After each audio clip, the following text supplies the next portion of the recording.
Hello class, चलिए आज हम लोग महाराणा प्रताप की प्रेरणादायी कहानी जानते हैं।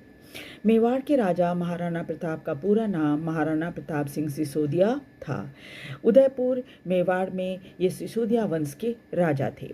आप सब जानते ही हैं कि उनका नाम इतिहास में वीरता, शौर्य, त्याग, पराक्रम और दृढ़ प्रण के लिए जाना जाता है। उन्होंने कभी भी मुगलों की अधीनता स्वीकार नहीं की और कई सालों तक संघर्ष किया। महाराणा प्रताप की नीतियां शिवाजी महाराज से लेकर ब्रिटिश के खिलाफ बंगाल के स्वतंत्रता सेनानियों के लिए भी प्रेरणा स्रोत रहा है। उनका जन्म राजस्थान के कुंभलगढ़ में महाराणा उदय सिंह और जयवंता बाई के घर हुआ था। किंवदंतियां कहती हैं कि उनकी लंबाई 7 फीट 4 इंच थी, लेकिन इसका कोई ठोस प्रमाण नहीं है।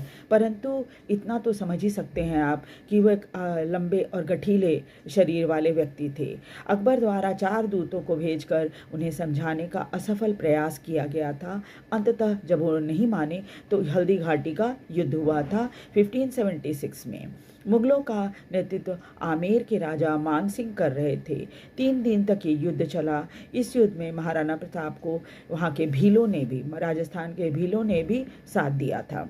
इस 1568 में जब मुगलों ने चित्तौड़ की घेराबंदी शुरू की थी, तब इसका बड़ा उपजाऊ इलाका मुगलों को देना पड़ा था। परंतु अकबर मेवाड़ के माध्यम से गुजरात पहुंचने के लिए रास्ता हासिल करना चाहता था और इसका परिणाम ही हल्दी घाटी का युद्ध हुआ।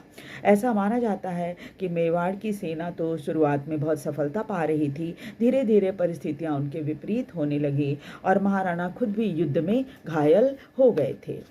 मेवाड़ की सेना हार गई, परंतु महाराणा प्रताप बच निकले और मुगलों के विरुद्ध अपना प्रतिशोध उन्होंने जारी रखा था। उनकी मृत्यु 1597 में 56 वर्ष की आयु में हो गई थी। जब चावड़ में वे शेर का शिकार कर रहे थे तो खड़ी पहाड़ी से उनका पैर फिसल गया और वो गिर पड़े थे। उनका घोड़ा चेतक भी सच्ची स्वामी भक्ति का प्रतीक बन गया है। ऐसा कहा जाता है कि जब महाराणा प्रताप युद्ध में घायल हो गए थे तो उन्हें युद्ध से बचाकर बाहर निकाल लाया था। तो ये कहानी है महाराणा प्रताप की। वीडियो आपको कैसा लगा? वीडियो को लाइक और सब्सक्राइब जरूर कर दीजिए। Thank you very much.